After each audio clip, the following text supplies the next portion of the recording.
이 좋은 이제 연말 돼서 굉장히 일정이 많은 이제 11월 말 지금이 가장 많은 연말 행사가 있을 텐데 이때 또 금요일 날 오후 시간을 이렇게 내줘서 고맙습니다.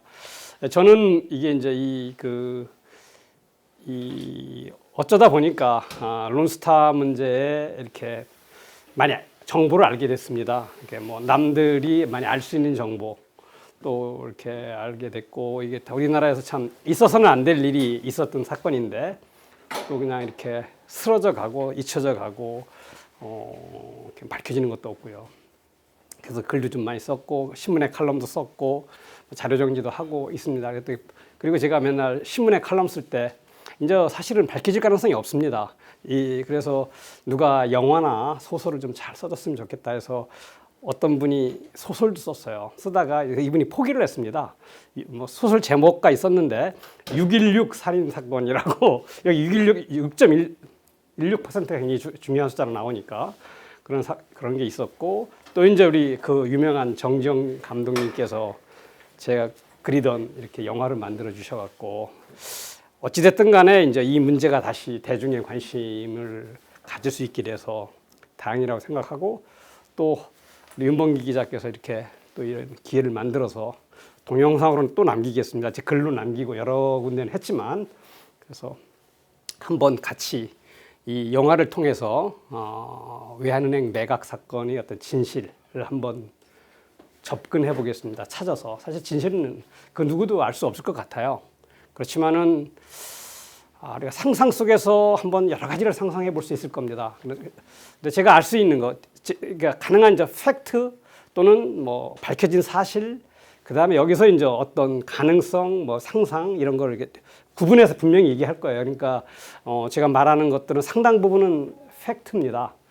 저는 가능한 잘 못하지만 가능한 사실을 많이 얘기하려고 노력을 해요. 그러니까 이것도 좀 그렇게 한번 접근을 해보겠습니다.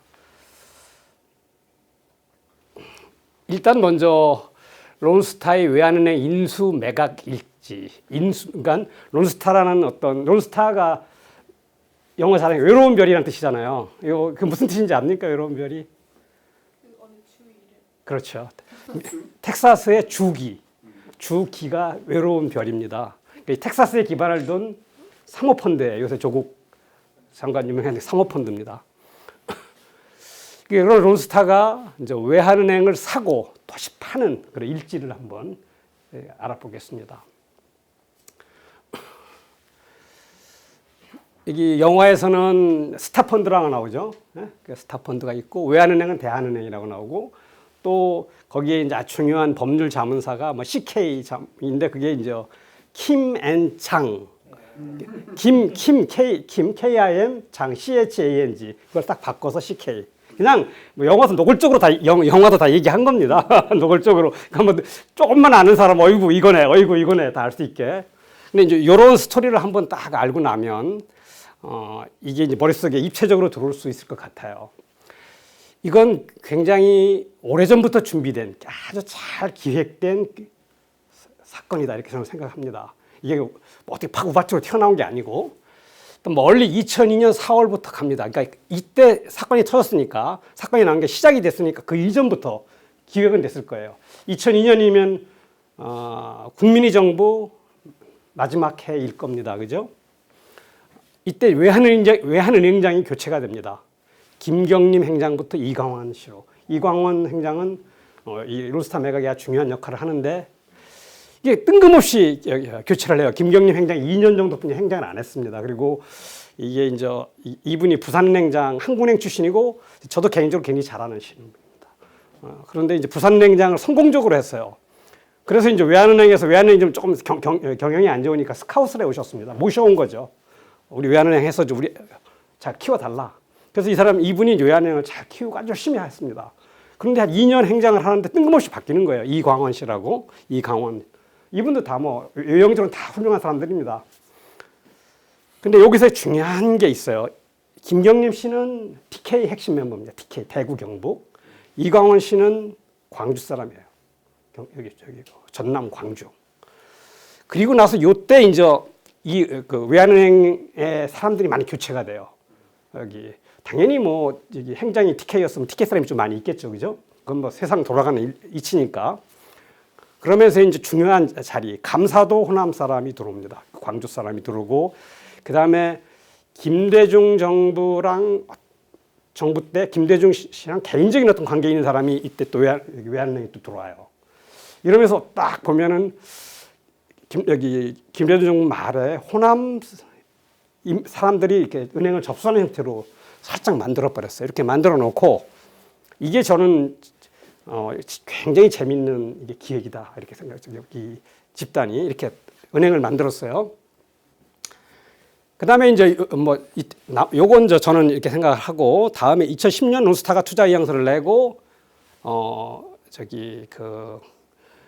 이때부터 이제 본격적으로 이제 론스타가 외환은행을 사겠다고 합니다. 그래서 이제 우여곡절이 많고 이렇게 하는데 이 결정적인 역할을 한 게 뭐냐면 7월 15일 날. 왜냐하면 이게 이제 뒤에도 나오겠지만 론스타라는 것은 사모펀드거든요. 사모펀드는 은행을 사는데 굉장히 제약이 있어요. 은행은 굉장히 좀 투명한 조직이 사야 돼요. 누가 됐건. 그렇기 때문에 외환은행 인수가 상당히 불투명해서 굉장히 논란이 많았는데 이것을 일거에 정리하는 회의가 10인 비밀회의라는 게 나중에 밝혀집니다. 이게 뭐 감사원 감사에서 나오고 언론에서도 다 나오고 10명이 참석한 사람이 다 나오고 대화했던 것도 이게 막 흘러나왔어요. 그때 이제 5명만 제가 적었습니다. 변양호, 김석동, 추경호, 주형환, 이광원. 이광원 아까 외환은행장이죠. 이 앞에 4명은 다 관료입니다. 변양호는 당시에 재경부 국장이었고 김석동은 금융위원회 국장이었고 다 핵심 멤버들이. 그래서 추경호는 과장했을 거예요. 그다음에 주형환은 청와대 행정관 했을 겁니다. 근데 이 사람이 변양호 씨 말고는 다 출세를 해요. 이광원 씨도 뭐 출세를 하고. 국회의원 되지 않나요? 주형환? 추경호 국회의원. 그렇죠. 이 사람 저기 상공 여기 산자부 장관하고 주형환 씨도 주형환 씨가 산자부관 했나? 다 이 사람들 장관하고 국회의원하고 그렇게 다 합니다. 변양호 씨는 나중에 얘기하겠지만 어떻게 요새 말하는 그 별건 수사. 이 론스타 건으로 처벌받은 게 아니고 막 뒤지다 보니까 검찰이 이제 누군가는 잡아놔야 되는데 하다 보니까 이제 이게 뭐 현대자동차부터 이런 것도 뇌물을 받은 흔적이 나타납니다. 그래서 기소를 했는데 그것도 결국 대법원에서 무죄가 돼요. 증거가 불충분하다고. 요 10인 회의에서 저기 하기로 합니다.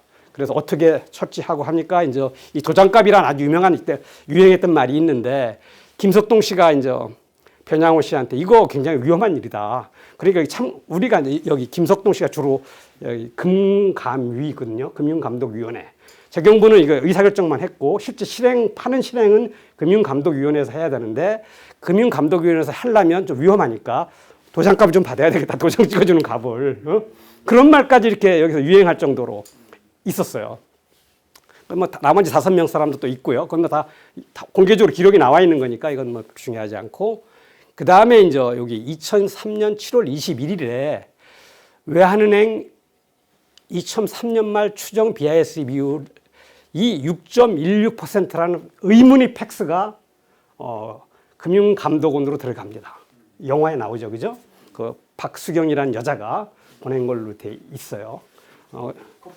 커플인 걸로. 근데 불륜 커플인 걸로 돼 있죠. 근데 그건 조금 틀린데 하여튼 외환은행의 허모 차장이라는 사람이 이름도 다 나옵니다. 그 사람도 다 신상은 다 공개돼 있는 사람이 죽었. 다 그건 뭐 어려운 게 아니니까 허모 차장이 보낸 걸로 되어 있습니다. 근데 뭐 확인이 안 되지 이 사람이 죽었으니까. 허모 차장이 죽었어요. 여자가 아니고 실제는. 그리고 6.16%로 해요. 근데 이 퍼센트가 계속 여러 번 바뀌어요. 왜냐하면 원래 이 당시 이제 BIS 비율은 외환은행의 BIS 비율은 한 9% 정도 됐었어요. 공식적으로는. 근데 이걸 9%면은 8%를 넘으면 보통 정상은행이라고 봅니다. 그러니까 이제 9%로서는 이걸 처리하기가 어려워요. 왜 그러냐면 아까 말한 대로 론스타는 사모펀드인데 이걸 팔으려면 부실은행 또는 부실은행 비슷해야 돼요. 우리나라는 부실은행이라면 법적으로 정리가 명확히 있어요. 부실은행은 자본 잠식이 이루어지거나 뭐 이렇게 은행 유동성 위기에 몰리거나 이런 게 부실은행인데 외환은행은 그런 은행이 아니니까. 그러니까 어떻게든지 부실은행 등이라는 그 은행법 시행령이 있어서 거기에 등에 넣기로 해서 이걸 처리하기로 한 거거든요. 7월 15일 10인 회의에서. 근데 등이라도 들어가려면 8%를 넘으면 안 되는 거야. 그래서 막 조정을 해서 어떻게 6.16%를 만들어요. 원래 이런 거대한 은행을 팔려면 사실은 회계법인에서 실사를 해야 돼요. 실사를 하면 3개월, 6개월 걸려요. 회계사들을 몇십 명 집어넣어서. 그게 정상인데, 외국에서 할 때. 그래야 사는 사람도 안심하잖아요. 이 은행이 제대로 된 은행인지, 숨겨놓은 부실이 있는지. 그리고 파는 사람도 다 이렇게 보여줘갖고 서로 깨끗하게 까서 그렇게 그걸 실사라고 합니다. 실사를 한 다음에 거래를 하는 게 정상인데 그것도 없어요. 없고 그냥 어떤 사람이 6.1%를 누가 만들었는지 아직도 몰라요. 보낸 사람만 이 사람 같다. 이 사람 같다는 것만 해요. 왜냐면 그건 죽었는데 이게 서류가 어떻게 나왔냐 외환은행에 계속 검찰에서 물어볼 거 아니에요.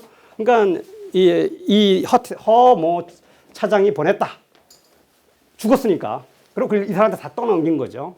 그래서 이제 요 6.11%를 갖고 외환은행의 8%가 안 되니까 부실은행 등이라고 넣어서 팔기로 해서 일사천리로 진행이 되는 겁니다. 여기서 좀 시간이 되면 BIS 뮬이라는 게 어떻게 만들어지고 이거 뒤에 조금 설명을 드려볼게요. 이런 거 할 텐데 사실 BIS 자기자본 비율은 정확한 명칭은 아니에요. BIS라는 건 가끔 금융을 관심 있는 사람은 좀 아시죠? 이렇게 음모론 같은 게 나오고 스위스 바젤에 있는 국제결제은행이에요. 거기서 자본 어떤 규제 기준을 만드는 게 아니고 정확하게는 BIS 옆에 있는 그 바젤 은행 감독위원회라는 조직이 있어요. 거기에서 어떤 감독 기준을 만드는데 사람들은 잘 모르고 그냥 그게 BIS인가 보다 이렇게 생각을 해요. 그렇게 근데 일상적으로 부르니까 그냥 그렇게 저도 부르는 겁니다. 정확한 명칭은 BIS 자기자본 비율은 아니다 이렇게 아시면 되고 딱 요게 이제 팩스가 오고 나서 7월 22일 날 당시 재경부 장관이 김진표였는데 김진표가 외환은행 외환은행을 론스타에 매각할 수 있다라는 것을 외신 블룸버그에다가 인터뷰를 합니다. 재경부 장관이 얘기를 했다는 건 이미 결정됐다는 겁니다. 사실은 이렇게 해서 이제 진행이 되는 겁니다. 그리고 여기에 맞춰서 8월 달에 론스타와 연행 매각 계획을 체결해요. 이게 한 1조 3,800억 끝수가 있을 겁니다. 이렇게 될 것 같고 그다음에 이것은 매각 계획인데 이게 은행이 이제 이렇게 개인한테 팔리고 이렇게 할 때는 최종적으로 이제 금감위에서 이렇게 주식 취득 승인 같은 걸 해야 돼요. 그런데 특히 이제 이렇게 보유 한도 10%를 넘거나 20%를 넘거나 30%를 넘거나 이렇게 기준이 있을 때는 그걸 다 금감위에서 승인을 해줘야 됩니다. 그러니까 실제 이게 론스타가 합법적으로 사는 기준이 뭐냐면 2003년 9월 26일 날 금감위에서 주식 보유 한도 초과 취득 승인 요것이 이제 최종 결정입니다. 요것으로서 이제 합법적으로 국내에서 론스타가 외환은행을 사게 되는 거예요. 이게 9월 26일 날 이루어집니다. 근데 이게 굉장히 재밌어요. 이게 보면 왜 이렇게 이게 재밌는지 이 당시 금감위원장이 이정재라는 사람이었습니다. 이정재는 이분도 TK 사람이에요. 그리고 TK에서 영향력 있는 집안 중에 하나입니다. 이 사람의 동생일 겁니다. 동생이 국민의 정부 말 2002년까지 검찰총장을 했어요. 그리고 이렇게 근데 검찰 내에서 굉장히 신망을 받는 사람이에요. 그리고 이 사람이 김대중 씨 아들도 막 구속시키고 그래요. 엄청난 칼날을 휘둘렀던 사람이죠. 근데 이제 이정재 금감위원장은 이때 이걸 의결할 때 사라집니다. 야, 이 재밌죠. 그러니까 휴가인가 출장 가서 이날 없어요. 왜냐하면 자기가 생각할 때 자기는 아마 무언에 반대였을 것 같아요. 느낌이 이건 알 수가 없죠. 물어보진 않았으니까. 이게 사실 이렇게 중요한 행사도 아닌데 오히려 이게 금감위 의결 사항이 굉장히 중요한 건데 의결장이 안 나오고 자기는 없어요. 없어지고 이제 부위원장이 합니다. 그래서 저는 이게 지금 제 느낌으로 앞으로 여기에 관련된 사람이 다 자기 이익하고 관계됐기 때문에 사실을 얘기할 사람은 없어요. 근데 유일하게 만약 회고록을 쓴다면 이정재 씨는 사실을 얘기할 수 있겠다. 이 사람에 대한 평은 전 잘 모릅니다. 만나본 적도 한 번 없는데 그러니까 대구 이 사람 지 고향이 봉화 쪽일 겁니다. 그 지역의 최고의 선비 집안 사람이다. 이게 굉장히 이제 사람이 그 집안 사람들이 굉장히 똑똑할 뿐더러 올곧은 사람들입니다. 그래서 이분이 금감위원장을 할 때 외부인하고 굉장히 권력의 요직이니까 지금의 금감위원장보다 더 그 당시에 권력이 많을 때였으니까 왜냐하면 이 당시는 금감위원장이 금융감독원장을 겸임할 때였어요. 굉장히 파워풀한 자리였습니다.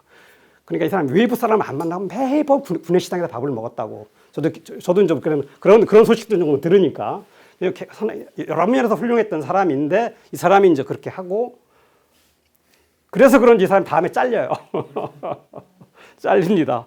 그리고 이 당시 이제 부위원장이 이 부위원장은 또 이때가 이제 언제입니까? 2003년이면 노무현 정권 초기입니다. 노무현 정권이 막 힘이 있을 때. 그러니까 이제 금융 쪽이 이게 조금 뭐 모피아 이런 말 나오면서 지들끼리 해먹는다. 뭐 이렇게 하니까 여기 금융을 좀 통제하기 위해서 좀 이게 진보 쪽에서 진보 쪽 세력에서 똑똑한 사람을 뽑아서 부위원장으로 보냈습니다. 그 부위원장이 이걸 주재를 해요. 그래서 이제 땅땅땅 쳐서 이걸 합니다. 해서 이제 넘어가죠. 그 부위원장은 지금도 높은 자리에 가 있어요. 이동걸 씨입니다. 산업은행장. 참 슬픈 얘기들이 막 벌어집니다. 상상을 못하고. 일단 자기가 땅땅 쳤으니까 이동걸 씨도 그냥 외환은행 론스타에 외환은행 파는 것을 불가피했다라고 잠깐만 얘기해요. 그 사람이 이게 왜냐하면 자기가 이렇게 일을 저질렀으니까. 왜냐하면 자기도 이거 안 쳤으면 안 팔리는 겁니다. 왜냐하면 위원장은 그냥 하기 싫어 도망가 버린 거야. 제가 볼 때는. 부위원장이 안 했으면 안 되는 거야. 부위원장 멋모르고 친 거지. 이게 얼마나 중요한 사건인지는 모르고. 그랬어요. 뭐 이렇게 김진표 씨 이런 사람들은 원래 여기 10인회랑 한 팀일 수 있겠죠. 근데 이것은 뒤엔 말씀드리겠지만 굉장히 오래전부터 기획된 사건인 것 같아요. 뭐 그 증거는 없습니다.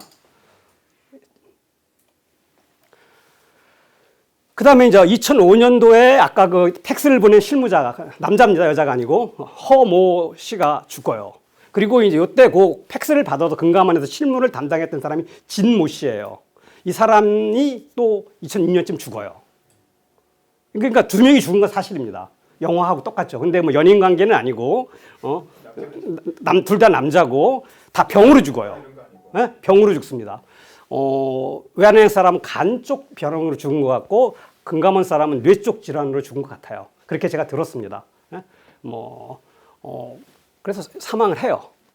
그러니까 이때까지는 뭐 별거 아닌데 2006년부터 이제 막 이상하게 그때 바로 문제가 안 되고 조금씩 문제가 되다가 뭐 2005년 말부터 시민단체들이 들고 일어나서 2006년 재경위에서 이제 검찰 수사 의뢰를 합니다. 이때부터 이제 사건이 커지는 거죠. 이때는 제가 어떻게 연관이 돼서 저도 이제 재경위 쪽에 가서 이렇게 뭐 증언할 수 있는 기회도 있었고 제가 그때 한국은행에 뭐 근무를 할 때라 이때는 여기 야당이 어디죠? 지금하고 똑같이 한나라당이 야당이었습니다. 야당의 재경위에서 가장 말빨이 셌던 사람이 누구냐면 최경환 전 재경부 장관. 그리고 그 사람이 그 한나라당 그래도 경제통이니까 뭐 그냥 하여튼 엄청나게 그 정부 욕을 했죠. 그냥 왜 외환은행을 론스타에 팔았느냐. 조목조목하면서 그 잘못된 게 많으니까 이미 다 시민단체에 나왔으니까. 그래서 저 한나라당은 그때는 제가 볼 때는 좀 괜찮네. 그때만 해도.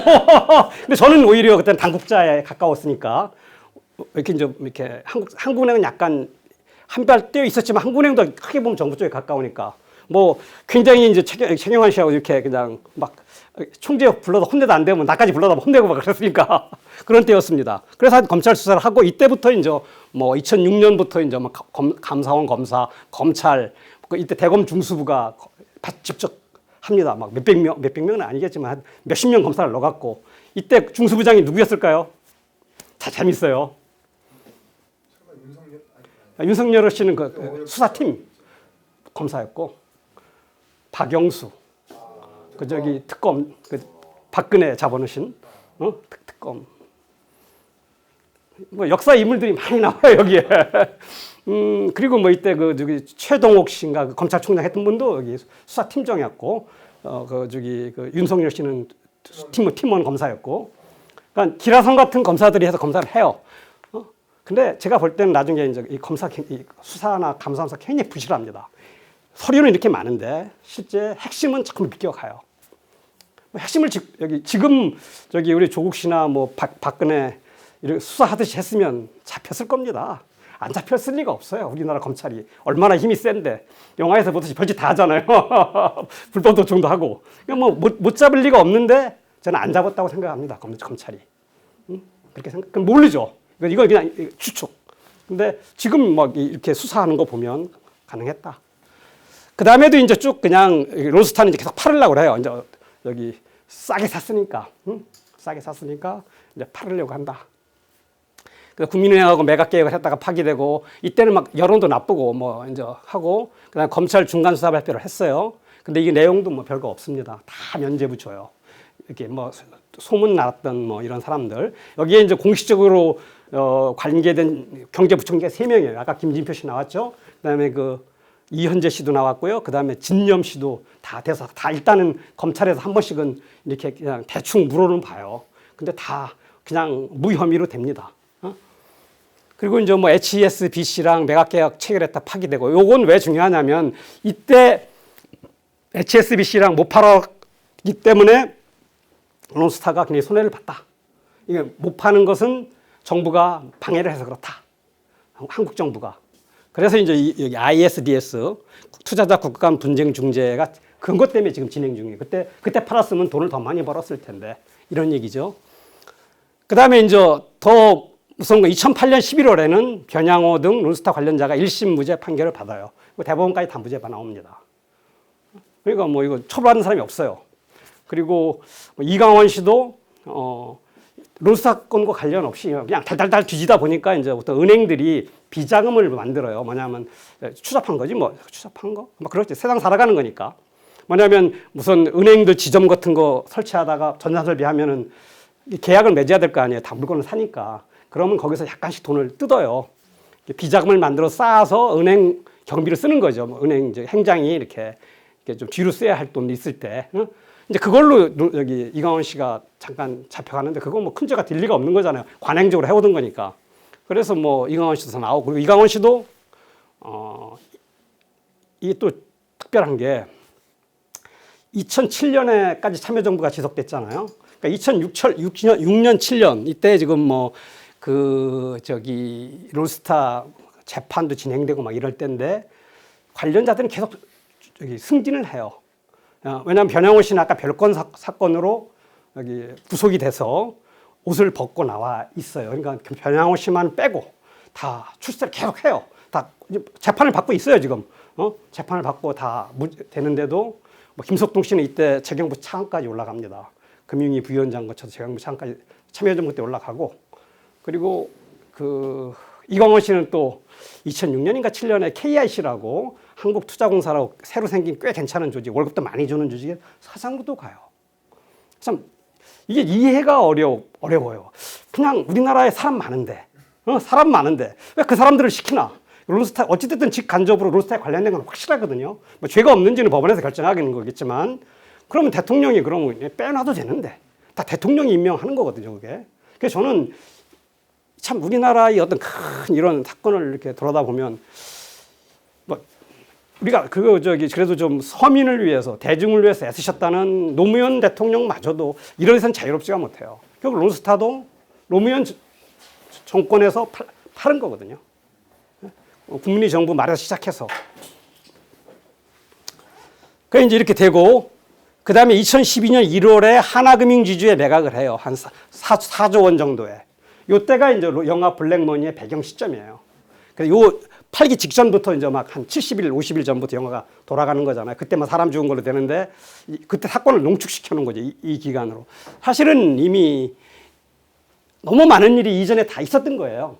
그리고 이때는 이제 유일하게 남은 게 론스타가 먹튀를 하는 거잖아요. 먹튀를 못하게 못 팔게 하거나 아니면 뭐 팔 때 네가 산 가격만 징벌적 거기서 매각이라는 게 자꾸 나오는데 그게 참 쉽지 않다. 제가 볼 때는 뭐 불가능한 건 아니겠지만은 왜냐하면 살 때 합법이라고 인정을 해주고 또 팔 때 갑자기 불법이니까 또 그냥 싼 값에 팔아라. 이건 좀 어려울 것 같아요. 그래서 그때를 영화를 대상으로 했습니다.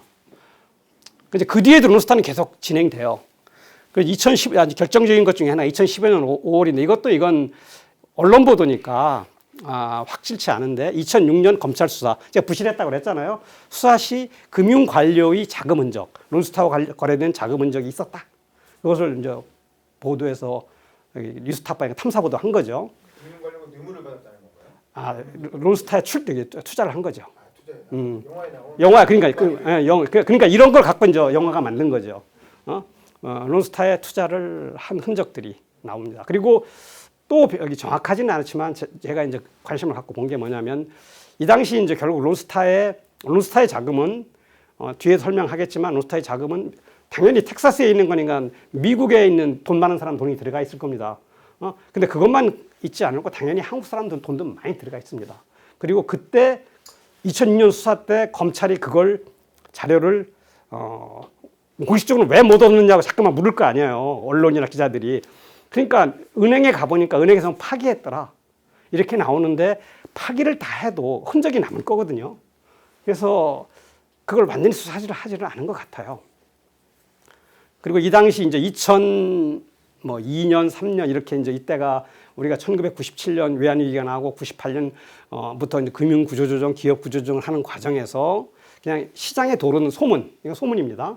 소문 중에 하나는 이 이제 금융구조조정, 기업구조조정 과정에 소위 이제 칼날을 휘두르는 금융 관료들은 해외에 나가서 뇌물을 받는다라. 이런 소문들이 났어요. 왜냐하면 해외에서 돈을 받으면 국내하고 다르게 주로 이제 우리가 파는 거 외국계 기업에 팔았으니까 그런 부실 기업들을 그런 소문도 있었기 때문에 이 론스타라에 하여튼 돈이 금융 관료 돈이 영화대로 들어갈 수 있을 가능성이 굉장히 높다 이렇게 생각을 합니다. 여러 가지로. 그다음에 또 재밌는 게 2017년 8월 이때 아주 키맨이 그러니까 이게 스티븐 이라는 사람이 있어요. 이게 론스타 전체 한 서열 3, 4위쯤 되는 사람이고 한국 대표를 지내고 아주 젊은 친구예요. 이 사람이 거기 잠깐 영화에 나올 거예요. 이렇게 마사지 받고 옷 벗고 이런 친구. 그 친구가 이 친구를 얘기하는 것 같은데 이제 이 친구가 도망가 버려요. 그러니까 이렇게 수사하는 과정에서. 나라에서는 사람들이 도망가면 죽거나 도망가면 여기다 얘가 다 했다 미루잖아. 얘가 안다. 나는 모른다. 나는 모른다. 얘가 안다. 이렇게 해서 이제 이 사람이 잡히면 됩니다. 그래서 우리 정부가 인터폴에 적색 수배를 해놨어요. 미국 적자입니다. 한국 사람은 아니고. 그러니까 재미 교포죠. 그러니까 미국도 제대로 못 들어가고 있다가 2017년 8월에 이탈리아에서 검거가 됐어요. 이제 문재인 정부 시절입니다. 그래 이제 우리가 송환만 하면 돼요. 근데 송환 요청을 안 해요. 그래서 송환 요청을 안 하니까 이탈리아에서는 얘가 특별히 없으니까 그냥 또 다시 석방을 해줍니다. 얘는 돈도 많으니까 금방 변호사 사고 했겠죠. 그러니까 석방이 돼요. 나중에 이제 그게 언론에 알려져서 왜 송환 안 했냐 깜빡 잊었다고 늦게 까먹었다고 이래요. 참 이상해요. 들어가 보면. 그러니까 스티븐이 요거 다시 저도 몰라요. 신문에 나는 그대로 쓴 건데 제가 한번 이탈리 가본 것도 아니고 그렇게 됐고. 그리고 이제 중요한 게 뭐냐면 아까 2012년 때 이제 론스타는 매각을 했어요. 2012년 1월에. 매각하고 나니까 좀 억울한 거예요. 더 돈을 벌 수 있는데. 돈 많이 벌었거든요. 왜냐하면 이거 살 때 1조 3천 분이 안 들었지만 아까 거의 4조에 팔았죠. 그 다음에 얘들은 많이 쓰는 수법이 뭐예요? 그냥 배당을 있는 대로 챙겨갑니다. 외환은행 배당을. 배당을 엄청나게 챙겨가서 배당으로도 거의 한 2조 가져갔을 거예요. 그러니까 많이 벌었고 또 여기서 이제 임직원, 고위 임직원은 다 은사 사람들이니까 그냥 엄청난 월급 받아갔고 등등. 그 다음에 우리가 모르는 안 보이는 것들 많이 챙겨갔을 거예요. 그렇게 하고도 억울하니까 우리가 자기네들이 일찍 팔았으면, 그러니까 2007년쯤 팔았으면 돈을 더 벌을 수 있었는데 이때 이제 세계 금융위기 2008년도에 나고 이래서 금융 환경이 나빠져서 가격이 떨어졌다. 그러니까 이건 한국 정부가 물어내라 하고 이제 5조 원을 지금 국가 간 분쟁 소송이라는 말 안 쓰고 중재라고 합니다. 그래서는 ISDS가 Investor States Dispute Settlement입니다. 그러니까 그 ISDS가 지금 미국에서 진행 중이에요. 이거 지면 우리가 5조 원 내야 돼요. 물론 맥시멈이죠. 얘들이 한데. 근데 뭐 3조 원 낼 수도 있고 뭐 2조 원 낼 수도 있고 뭐 알 수 없어요. 근데 조만간 나올 겁니다. 내가 우리 세금으로 내야 돼요. 이건 정부가 지는 거니까. 지금까지는 그래도 어떻게 됐든 뭐 정부가 우리 정부가 조금 뭐 관계가 없다고 할 수는 없지만 그래도 돈은 바깥에서 움직였는데 이제는 정부가 낼 돈이 생긴다. 국민이 낼 돈이 생긴다. 이게 이제 현재까지 이건 진행 사항이죠. 이런 거고 이런데 지금 이렇게 돼 있습니다. 그렇죠? 여기서 영화를 또 살펴봐야죠. 이건 너무 그러니까 영화는 대부분 보셨을 것 같은데 제가 볼 때는 영화의 구도 같은 거 영화 전문가는 아니면 약간 진부합니다. 근데 재밌어요. 그러니까 진부한 게 뭐라고 하냐면 이게 쉽게 선악을 딱 대립시키고 그 다음에 요새 지금 검찰 개혁이니 검찰이 최고 이슈잖아요. 그러니까 검찰 영화가 돼버린 거야. 내가 볼 때는 금융 범죄 영화가 아니고 거의 검찰 얘기잖아요. 뭐 검찰이 뭐 하고 검찰 내 갈등, 뭐 검찰총장 날라간다, 뭐 하고 뭐 다시 또 하고 우리 조직 지키기 위해서 어떻게 하겠다, 뭐 검찰 조직이 뭐 중수부 얘기 나오고. 그러니까 검찰 영화. 그래서 그러니까 오히려 더 재밌어요. 그러니까 시류에 편승한 검찰 영화. 그래서 오히려 대중성이라든가 흥행에서는 성공했고 성공할 것 같아요. 더 앞으로도. 그래서 그건 어떻게 보면은 결국 상업 영화이기 때문에 상업 영화라서 길은 잘 간 것 같다 생각을 합니다. 그리고 이제 제가 한번 생각해 봤어요. 이 영화의 최고의 수혜자는 누구일까? 네? 검찰 중에 누굴까요? 검찰의 대장. 윤석열 씨죠. 윤석열 씨. 왜냐하면 아마 못 자를 것 같아요. 여기서 이제 거기서 검찰총장 잘리면서 수사가 유야무야 되잖아요. 그리고 막 계속 우회 얘기하고.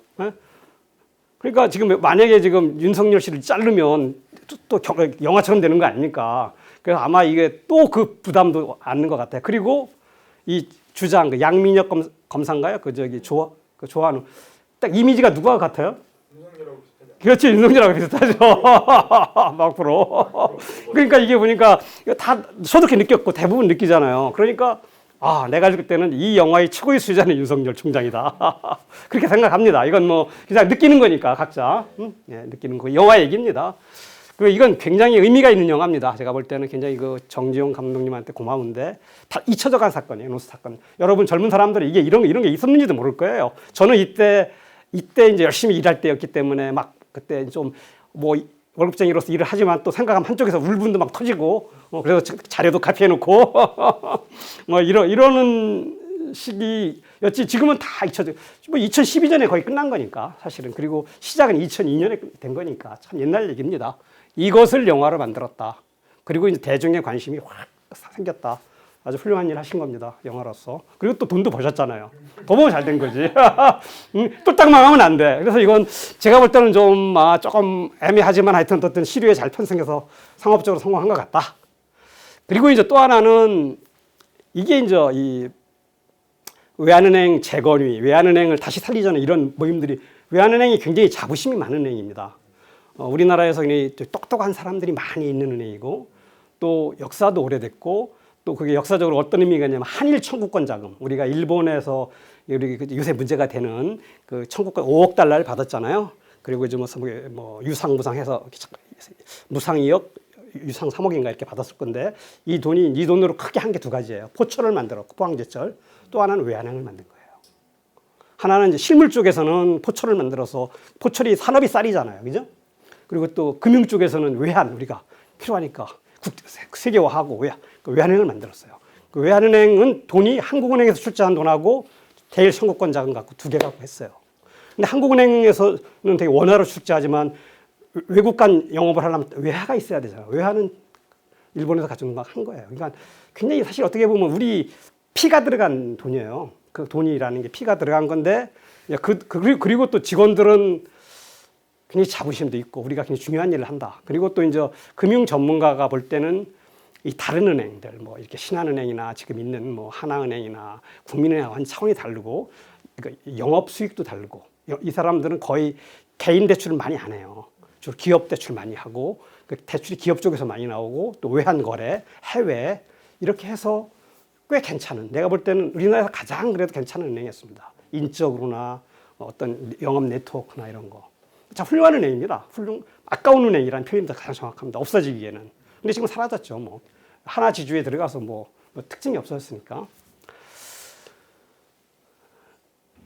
그런데 그러니까 이제 외환은행 사람들이 자부심이 많은 사람이 많아요. 굉장히 자존심도 강하고 우리가 은행 중에 최고다라는 생각을 갖고 있는 사람이 많습니다. 외환은행 사람들. 이 사람들이 갑자기 뭐 론스타라는 이상한 투기 세력한테 팔린다니까 막 은행 이게 노동조합뿐 아니라 고위 간부들 머리띠 들고 나온 사람이 많았어요.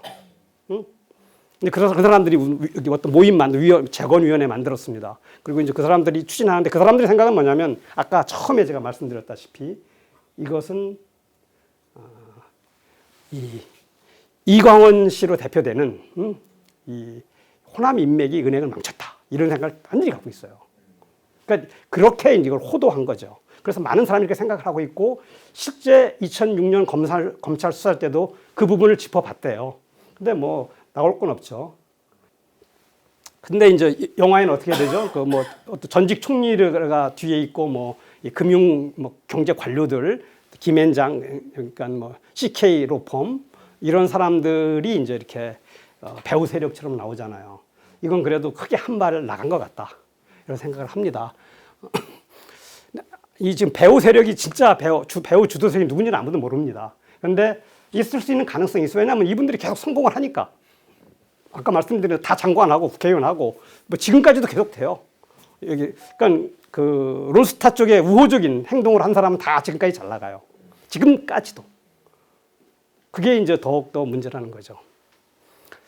그리고 이제 제가 개인적으로 보는 건데 이건 금융사건이잖아요. 엄청난 금융사건이거든요. 제가 볼 때는 이게 론스타라는 사건이 우리 금융산업에도 큰 영향을 미치고 우리 금융산업도 굉장히 나쁘게 만드는 거고 뭐 이런 건데 여기에 아주 굉장히 세속적인 인간의 행태를 잘 녹여넣었어요. 그러니까 영화를 잘 만든 거죠, 사실은. 그리고 이제 양만혁 검사의 누명 벗기 노력.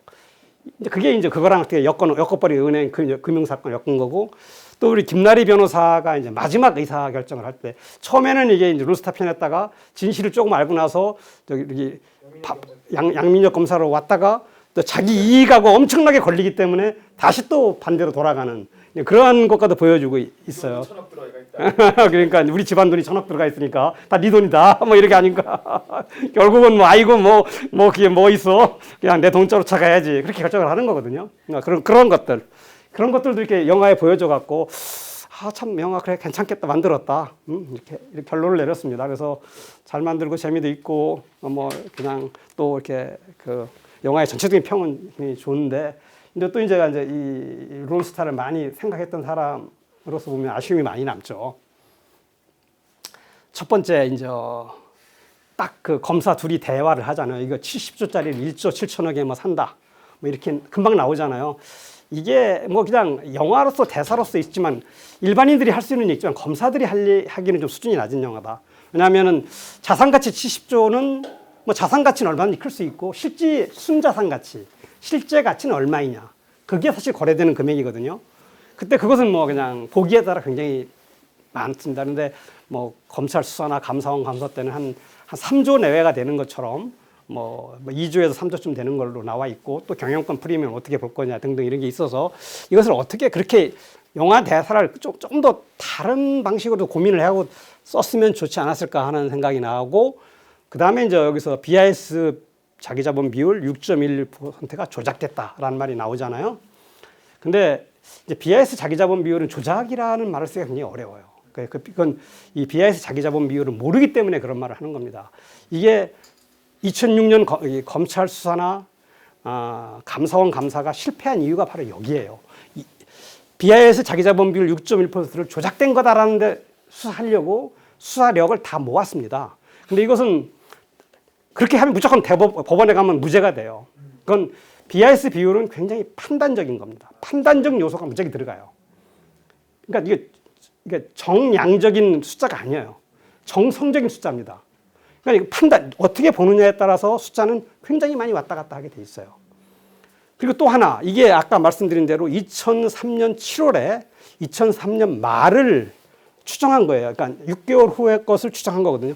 지금 지난 BIS 비율을 갖고도 싸워도 그것도 정성적인 판단이니까 정답이 없는데 8%가 맞냐, 9%가 맞냐, 6% 맞느냐 이건 답이 없어요. 답이 없어. 정답이 없어요. 근데 6개월 후는 어떻게 세상이 바뀔지 모르잖아요. 뭐 이게 그러니까 더욱더 여기 그 법원에 가면 정답이 없는 거 갖고 싸웠기 때문에. 그래서 나는 지금 생각하는 게 이게 검찰이 뭐 시민단체는 뭐 모르니까 그렇다고 하더라도 검찰이 왜 이걸 갖고 수사를 했을까? 수사 의지가 없었던 게 아닌가? 그냥 하는 척만 한 게 아닌가? 이런 생각도 들어요. 제가 이제 진짜 금융 전문가, BIS 비율 전문가한테 물어보면 다 저같이 대답을 해요. BIS 비율은 판단이다. 그래서 만약에 이제 이런 경우가 있어요. 그래서 어떤 국제금융 쪽에서는 어떤 문제가 있냐면 은행이 자기 BIS 비율을 먼저 계산하는 거예요. 은행들이. 우리 은행이 12%라고 딱 나와요. 그러면 감독당국이 이걸 다시 볼 수가 있잖아요. 감독당국을 검사하는 거니까. 그걸 건전성 검사라고 그래요. 감독당국이 눈으로 보면은 그게 6%뿐이 안 된다. 이렇게 볼 수 있겠죠. 그럴 때를 대비해서 보통 금융법이 어떻게 나오면 그것이 갈릴 때 당연히 갈릴 수가 있잖아요. 감독당국하고 은행하고. 그때는 감독당국 것이 맞는 걸로 본다는 거예요. 맞는다는 게 아니고. 근데 감독당국은 그걸 통해서 자본 확충을 해라. 이렇게 시키는 거거든요. 그러니까 이거 사실은 이 BIS 자기자본 6.1을 조작할 필요도 없어요. 그냥 감독당국이 너 6.1%로 하면 6.1%가 되는 거예요. 근데 그 책임을 안 지려고 외환은행에서 받은 거야. 나쁜 거죠. 그러니까 이 금융의 논리를 알으면 저건 의미 없는 숫자예요. 6.16은. 그러니까 감독당국은 언제든지 금융기관이 BIS별을 자기 스스로 평가할 법적 권한이 있는 거예요. 그 세계 어느 나라 다. 그리고 그 감독당국이 결정을 하면 그게 맞는 거예요. 이거 맞는 게 아니라 그게 일단은 법적으로 여기 우선이 되는 거죠. 거기에 맞춰서 은행은 따라올 수밖에 없어요. 그게 감독당국의 권한이죠, 그게. 근데 저걸 왜 은행한테 잠깐 받을 필요 없이 감독당국이 다 돌려보아서 감독당이 그걸 하도록 돼 있어요. 제가 한국은행에서 근무할 때 그때 모 은행의 검사를 한번 나가본 적이 있어요. 나가서 이제 딱 서류를 딱 보니까 그 은행이 지금 BIS비율 8.5%라고 했는데 내가 딱 보니까 0.5%야. 0.5%라고 보고 올립니다. 그리고 우리가 볼 때는 0.5%다. 자본 확충해라. 그러니까 1년에 자본 확충 다 했어요. 딱 맞춰서. 그게 감독당국이거든요. 그냥 협의 안 해요. 협의할 필요도 없었고 우리 입장이다. 우리가 입장이 한국은행에서 볼 때는 너희 은행의 BIS 비율은 0.5%뿐이 안 된다. 지금 갖고 있는 자본은 전부 가공자본이니까 이걸 채워 넣어라. 그게 감독당국의 권한이고 한국은행은 정상의 감독당국이 아니니까 의견만 줬으니 이게 맞는 것 같다. 근데 금융감독원이나 금융감의는 이걸 할 수 있는 법적인 권한이 있는 거예요. 몇 %니까 어떻게 해라. 근데 이것을 계속 외환으로 받았다는 것은 그러니까 얘들은 알고 있지만 대외적으로 책임을 회피하기 위한 수단이다. 생각하시면 되고. 그리고 이제 영화에서는 금융감독원이 상당히 중요한 역할을 한 걸 나오잖아요. 거기 뭐 무슨 임승민 국장인가 뭐 어쩌고 그래서 승진도 하고 그때 국장은 원장도 하고 뭐 근데 참 근데 이제 사실은 그때는 금융감독위원회랑 금융감독원이랑 위원장이랑 원장이 동일 인물이었어요. 아까 이정재 씨. 그리고 2012년 때는 분리됐을 거예요. 그러니까 되긴 되겠다. 배경이 2012년이니까. 근데 이 당시에 이제 금융감독원은 진짜 이 일을 하기 싫었어요. 서로 안 하려고 한 거야. 이게 이제 이 일을 관계되는 데가 금융감독원에 두 개 조직이 있어요. 은행감독국과 은행검사 1국. 그러니까 원칙적으로 본다면 제가 볼 때는 은행감독국이 해야 되는데 은행감독국장이 머리가 좋아서 우리 일이 아니라 싹 망가버려요. 이건 하면 나중에 크게 문제가 될 것 같으니까. 되게 정상적인 사람은 조금 평생 이쪽에 있었던 사람들은 쭉 돌아가는 거 보면 이건 아니구나라는 걸 알아요. 이 도망갔어. 그러니까 이제 금감위에서 아까 이제 김석동이가 시키는 거잖아요. 산하기관 비슷하니까 금감원은. 그러니까 이제 은행검사 1국에서 해라. 은행검사 1국이 이제 외환은행을 검사하는 거예요. 근데 은행감독국은 은행 전체를 놓고 아까 말한 그런 건전성 그런 기준을 평가해갖고 BIS 부분도 다 평가해서 뭐 결정을 내려주는 곳이죠. 그러니까 그게 더 맞는 건데 직접 외환은행하고 거기 접촉을 하는 은행검사 1국에서 해라. 근데 이때 이제 그러니까 은행검사 1국장이 굉장히 좀 마음이 약한 거였지. 하기 싫은 걸 또 맡았어. 그냥 죽살나게 고생합니다. 이 사람은 은행 퇴직할 때까지 고생해요. 수시로 검찰 끌려가 뭐 하면서 이게 승진한 게 아니에요. 그리고 나서 실무자들은 아까 말한 그 죽었다는 실무자들은 이거 좀 이상합니다. 그럴 거 아니에요. 이거 말이 안 됩니다. 뭐 제가 저 아는데 그 사람들이랑 모를 리 없어요. 그 말을 안 해서 그렇지. 그냥 저 실무자한테 치이지, 위에서 치이지. 그냥 힘든 사람들이 금융감독원 직원이었습니다. 그러니까 금융감독원 직원은 그래서 론스타를 외환은행 판 거에 대해서 뭐 마음속으로 별로 찬성하지 않았습니다. 대부분. 그러니까 이제 우리나라 여기서 중요한 게 뭐냐면 우리나라는 금융위하고 지금 옛날에는 금감이고 지금은 금융위예요. 금융감독원하고 분리돼 있어요. 그러니까 금융위나 금감위는 공무원 조직이고 금융감독원은 민간인 공조직이에요. 민간 공조직. 근데 이게 이렇게 돼 있다 보니까 서로 분리돼 있다면 서로 책임을 떼어넘기게 돼. 지금도 이게 론스타 사건도 금융위는 모른다. 금감원에서 6.11% 해왔으니까. 그러니까 자기네 직접 받은 게 아니고 외환은행에서 팩스를 받아서 금감원에 와서 금감원에서 그걸 금감위를 줬으니까 우리 그거에 믿었다. 이렇게 하고 서로 책임을 떼어넘고 금감원은 금융위에서 시켜서 받아서 그냥 우리 그냥 패스만 했다. 응? 받은 거 돌려줬지 우리가 뭐 손댄 것도 아니다. 원래는 감독 당국이 이걸 손댈 아까 말한 대로 권한도 있고 의무도 있어요. 그런데 손을 안 대고 그냥 준 거예요. 6.16 여기 외환은행에서 온 대로. 그러니까 서로 이제 미룰 수 있는 금융위하고 금감원이 분리돼 있어서 이게 세상에 이런 나라는 없어요.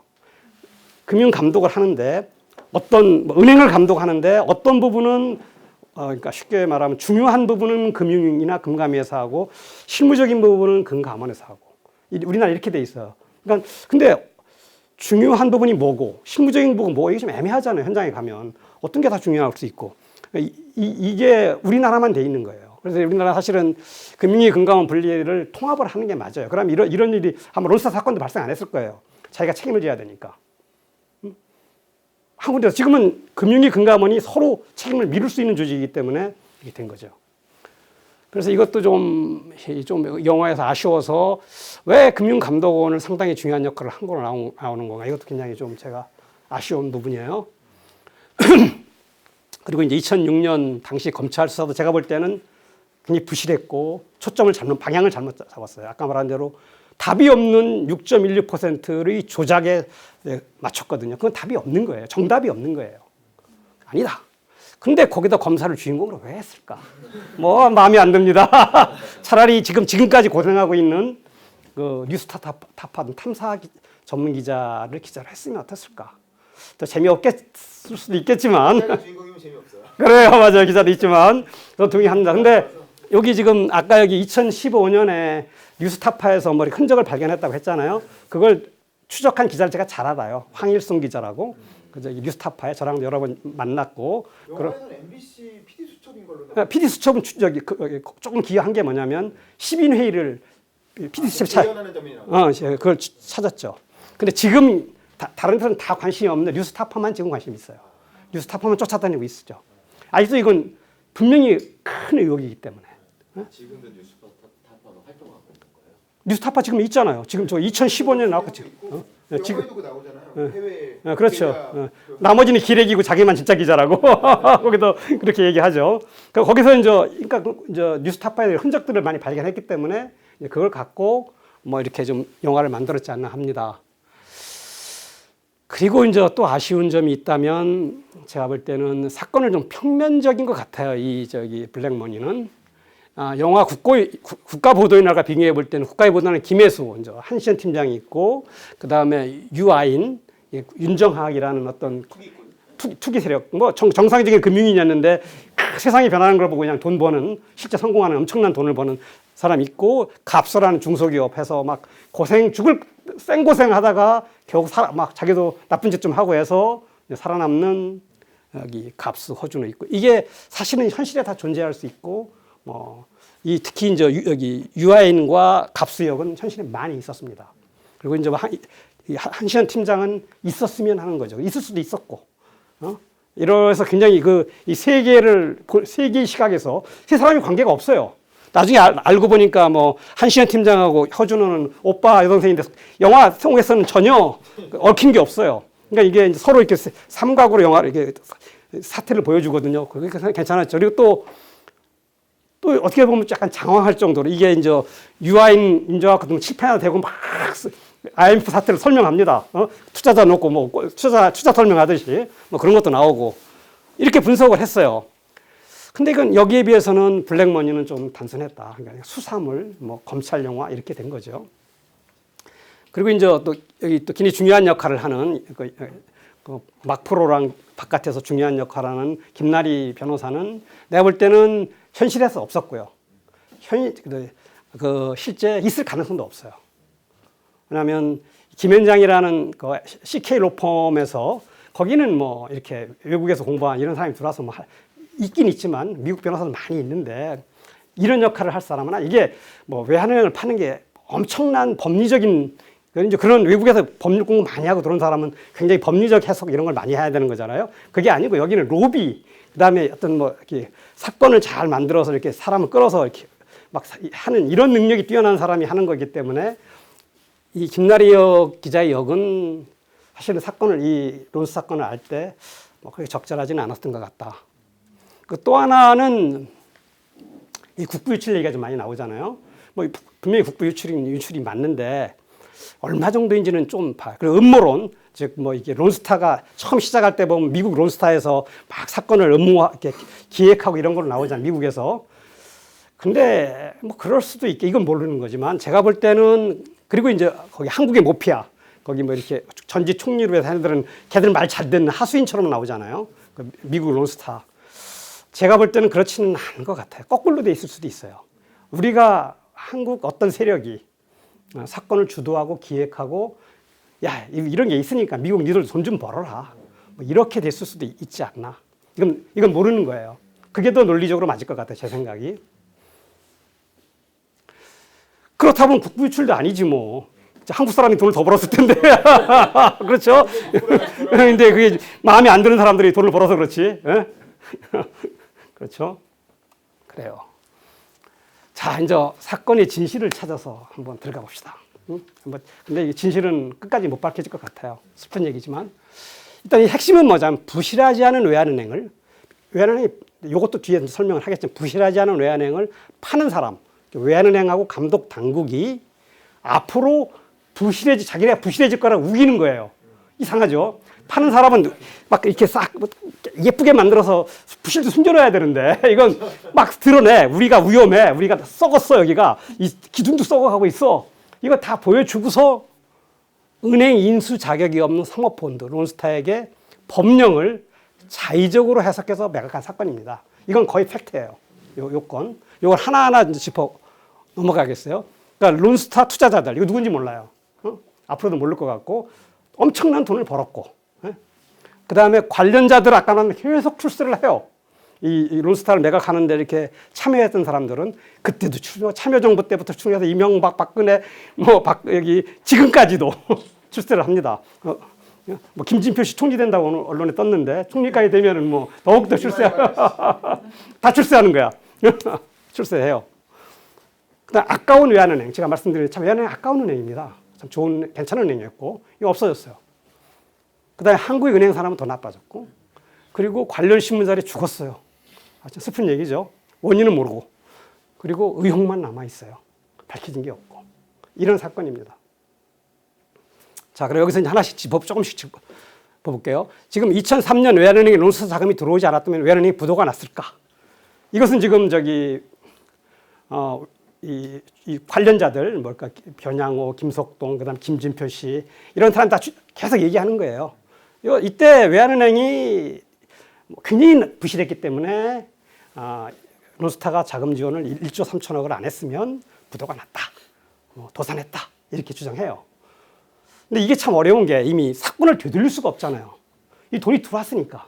그러니까 되돌릴 수가 없어서 이것도 검증이 좀 어려워요. 근데 이제 제가 볼 때 저도 뭐 금융기관 은행 분석 이런 것도 해본 사람이고 또 이제 제가 2003년도 당시에 이제 한국은행에 있었는데 그때 이제 제 동료가 아주 여기 회계사고 그다음에 외환은행을 담당하는 팀장이 있었어요. 이거 사건이 벌어질 때 저한테 와서 하는 얘기예요. 제가 친하니까. 저는 그때 외환은행 사건을 몰랐어요. 그 다음에 제가 승진해서 국장이 되면서 그 업무까지 제가 통화를 하게 됐죠. 저는 다른 팀에 있었기 때문에 이걸 몰랐고 그 팀장이 동료니까 저한테 와서 이상하다. 저 외환은행 그냥 둬도 전혀 문제가 없는데 왜 저렇게 할까? 이 사람이 가장 객관적으로 가장 외환의 상태를 잘 아는 사람이거든요. 이 사람이 그렇게 이해를 해요. 그래서 제가 볼 때도 저도 이제 나중에서 보니까 저기 돈 들어왔는데도 이제 2003년 말, 2004년 이렇게 보면은 굉장히 빠르게 좋아져요.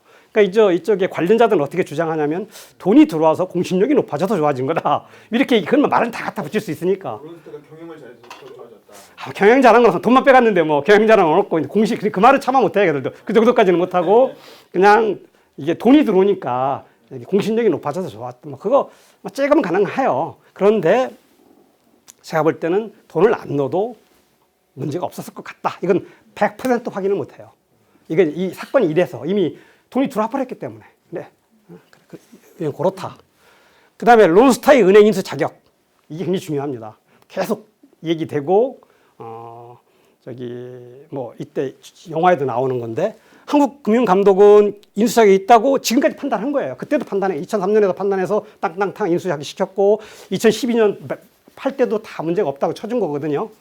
그런데 요건 아주 중요한 근거가 있어요. 인수 자격이 없다는 걸. 첫째, 자, 론스타가 외환은행을 인수했어요. 2003년에. 그럼 우리 외환은행은 어떤 은행이라고 했죠? 국제 업무에 가장 많이 하는 은행입니다. 그러니까 미국에 지점도 많고 현지 범인도 많고 유럽에도 막 전 세계 우리나라 은행 중에서 가장 해외 영업점을 많이 갖고 있는 은행이에요. 근데 미국에 있는 외환은행의 지점이나 현지 법인은 어떻게 됐을까? 미국은 세계에서 가장 은행의 인수 조건을 까다롭게 하는 나라입니다. 즉 산업자본 냄새가 조금 나면, 즉 은행을 인수할 수 있는 조건, 금융 전업자본이라고 생각이 안 되면 은행을 인수 못하게 합니다. 근데 미국에서 딱 보니까 론스타가 인수를 했어요. 론스타는 자기네 돈이에요. 텍사스, 자기네들 실력자들이 많은 나라잖아요. 부시 가문 이런 애들 많은데 금융감독당은 그런 거 안 보죠. 딱 보니까 이건 금융자본이 아니에요, 론스타. 그럼 무슨 결정을 내려요? 한국은 니들이 알아서 하는 거고 미국 내에 있는 모든 외환은행은 은행이란 간판을 띄어라 이거예요. 뱅크를 쓸 수 없어요. 그거 사실입니다, 이건. 그 전부 뱅크를 못 내리고 뭐가 돼야 되죠? 파이낸스 컴퍼니.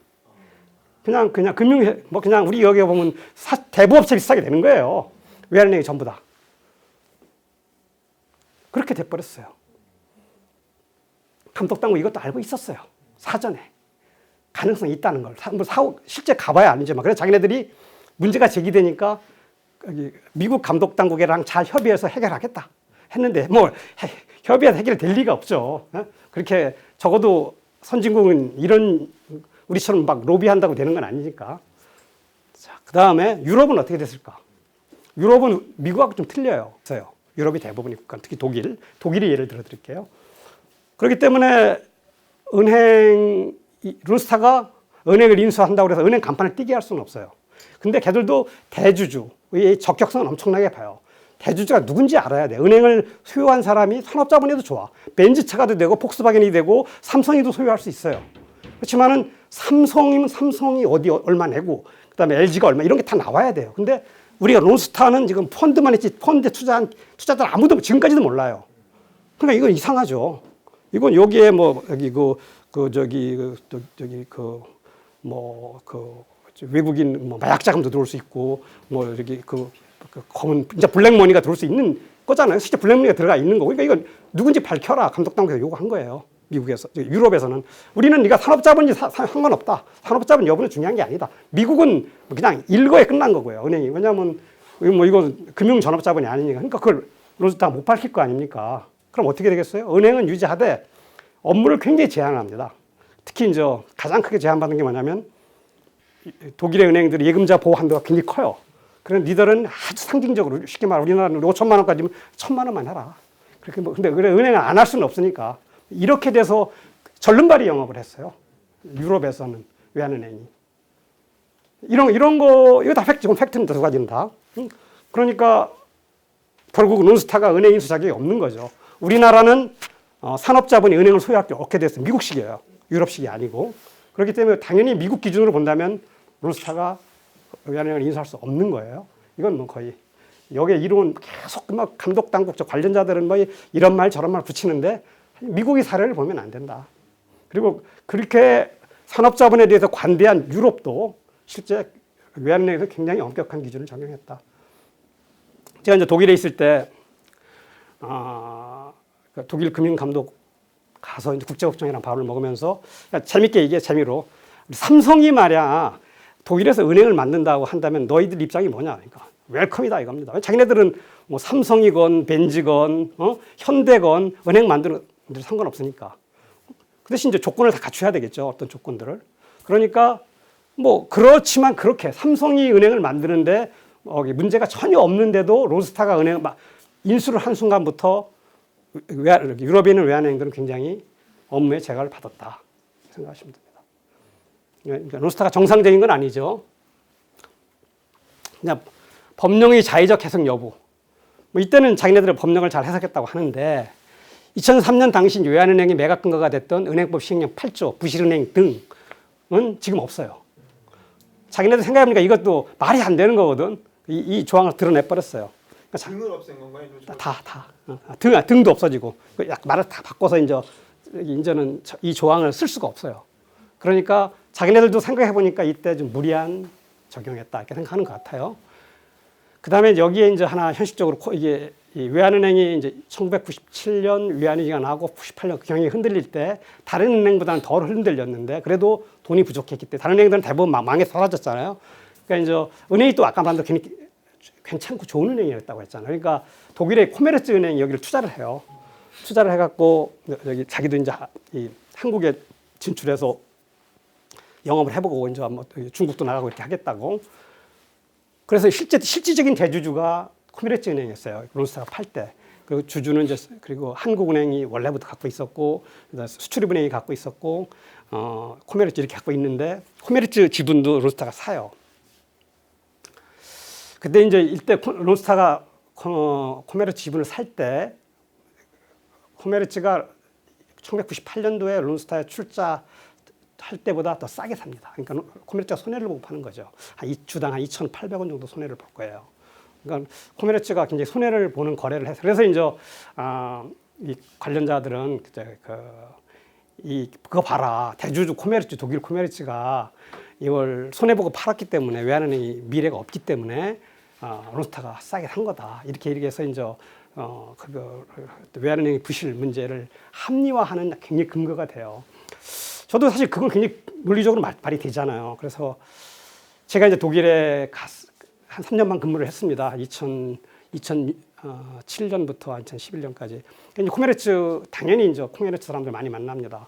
만날 때 이제 코메르츠 대외 담당 임원을 만나서 이렇게 얘기할 기회가 있어갖고 다른 얘기 한국에 관련 얘기하다 딱 끝나면서 나가면서 내가 딱 붙어서 물어봤죠. 그때는 아주 옛날이 아니니까 2007년이니까 2003년 되면 뭐 그렇게 오래 지금처럼 막 10년 전 얘기가 아니고 3, 4년 전 얘기니까 니들 왜 그렇게 손해를 보고 외환은행을 론스타에 왜 팔았냐 물었어요. 그냥 단도직입적으로.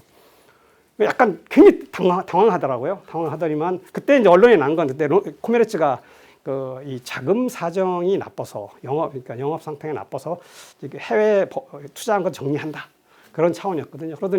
그래서 니들이 그렇게 어려웠냐? 그걸 뭐 외환은행이 큰 것도 아닌데 코메르츠 전체적인 규모로 볼 때는 그건 아니고 그건 아니다라고 하면서 우리가 여러 가지 선택을 할 수 있었는데 그 선택 중에서 최악의 선택을 했다. 그렇게 얘기를 하더라고요. 상당히 모호한 대답입니다. 그런데 우리가 신문에 났던 대로 그 당시에 코메르츠가 돈이 몰려서 론스타 판 건 아닌 것 같다. 그러니까 뭔가 여기도 좀 흑막이 있는 것 같은데 여기 확실치 않아요. 이건 뭐 괜히 알기 어려운. 왜냐하면 이명결의가 충분히 있을 수 있으니까 항상. 그 다음에 이제 2명이 죽었어요. 이건 2명이 죽은 건 사실입니다. 그러니까 외환은행이 참 보통 속담에 한 번 일어난 일은 다시 일어날 가능성이 없지만 2번 일어난 일은 반드시 일어난다 이런 말이 있어요. 속담에. 그러니까 한 명이 죽었으면 그냥 그럴 수 있겠다 했는데 2명이 죽어요. 그것도 아주 완전한 실무자 양쪽에서 외환은행하고 금감원하고 이 관련이 있을까? 참 모르겠어요. 이게 제가 아는 것은 뭐 다 질병은 한 병은 간, 한쪽은 뇌 쪽 질병으로 죽은 건데 뭐 진짜 이게 모르겠습니다. 이건 뭐 알 수가 없어요. 연관성은. 그 다음에 이제 론스타 펀드의 주요 투자자는 누구일까? 이것도 그냥 추정만 되죠. 그러니까 미국 사람 분명히 있고요.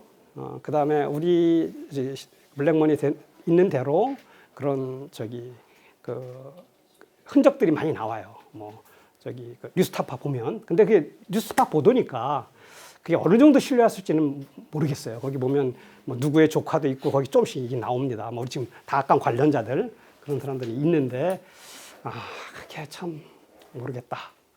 분명히 있을 것 같다. 근데 저는 또 하나 생각하는 게 그 외에 더 있을 거다. 이게 금융 관료가 그러니까 저게 1조 4천억에 팔린 거잖아요. 그러니까 거기서 뭐 미국 돈이 얼마일까? 미국 돈이 절반 정도 된다. 7천억 된다. 그럼 남은 7천억인데 금융 관료들이 7천억 있었을까? 아니거든요. 뭐 100억, 200억씩 어떻게 뭐 만들어지만 7천억을 다 못 만들 것 같아요. 뭐 여기저기 뭐 뇌물 받는 게 있을 수도 있겠지만 뭐 쉽지 않아 보여서 또 많은 다른 돈들이 들어왔을 것 같아요. 그러니까 우리나라의 경제, 금융 쪽에서 끌고 가는 많은 사람들이 돈이 들어와 있을 것 같아요. 뭐 기업 쪽에서도 있을 수 있고 많은 돈이. 그러니까 이게 강한 세력이 되는 거죠. 어떤 강한 세력이 되는 거죠. 그러니까 이건 뭐 밝혀질 것 같지도 않고 모릅니다. 그리고 이 주도 세력이 누굴까? 즉 론스타가 아닌 것 같아요. 론스타는 그냥 돈 벌기 위해 들어왔어요. 미국 사람들은 돈 벌기 들어온 쭉 누군가 설명을 했겠죠. 론스타에 가서.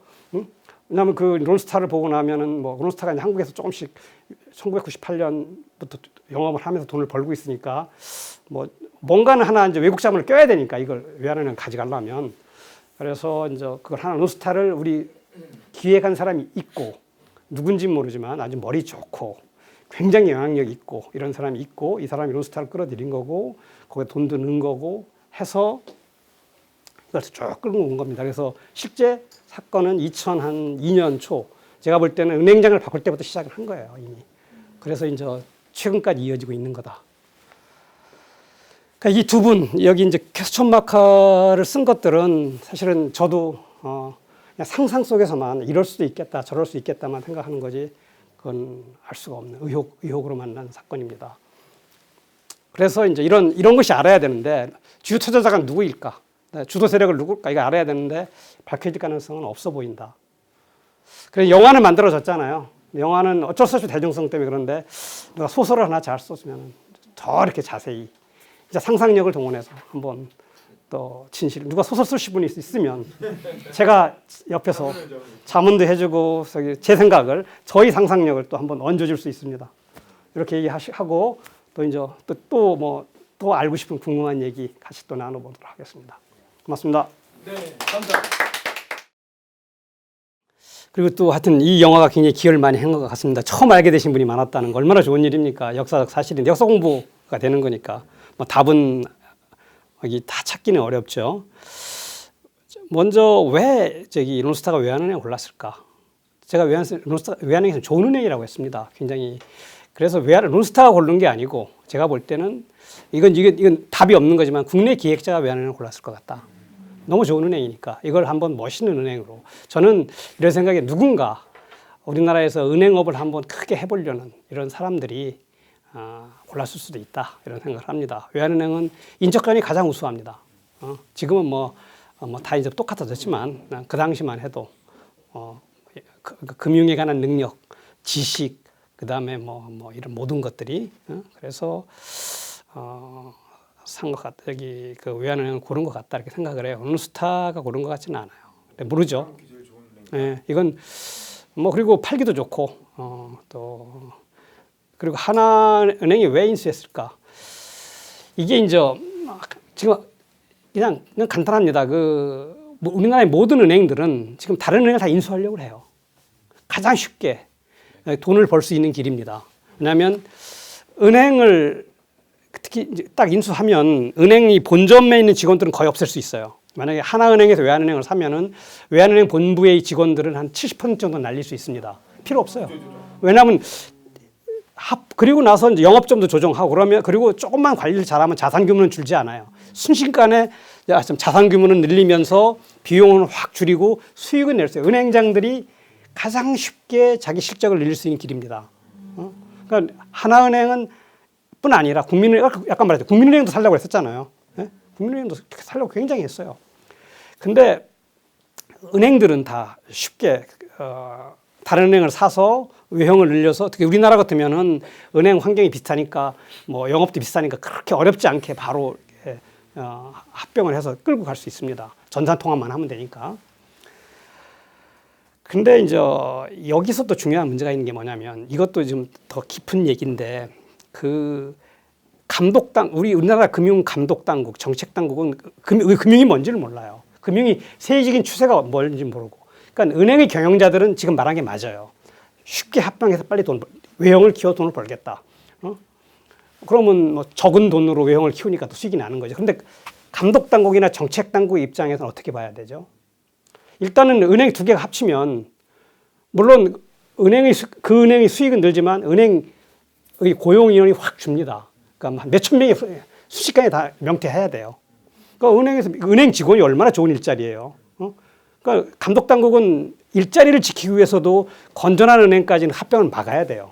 그리고 또 하나는 은행이 커지면 금융의 기본 원리상 too big to fail이라는 문제가 생겨요. 대마불사인 도덕적 해이가 생깁니다. 그래서 이 too big to fail에 반대되는 말이 enough small to manage라고 그래요.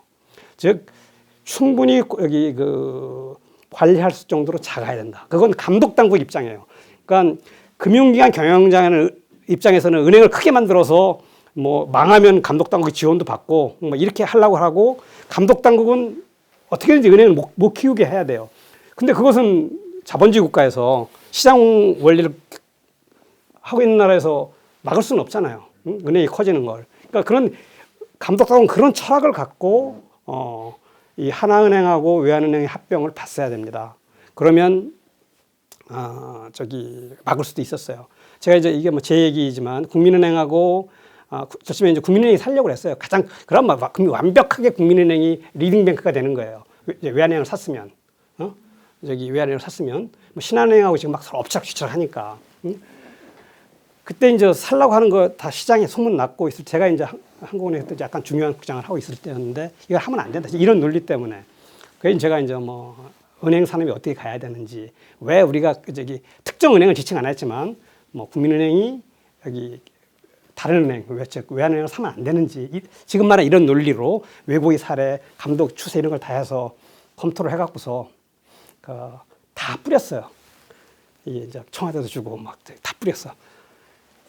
근데 이제 이 국민은행이 어떻게 그걸 가져간 것 같아. 가져가더니만 저한테 들어온 압력이 너무 셌어요. 그래갖고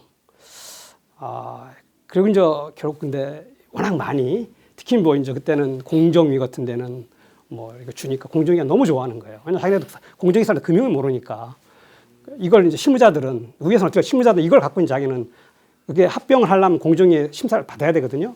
자기는 불어해주겠다. 내 선에서는 뭐 거기서는 뭐 그렇게 이제 저도 제가 들은 게 아니고 우리 담당 저희 직원들이 이제 주면은 저한테 보고가 들어서 피드백이 들어오니까 뭐 그래 그리고 막 언론에도 나고 막 이래서 사실 국민은행이 이제 포기를 한 건데 하나은행은 이때 2012년 당시가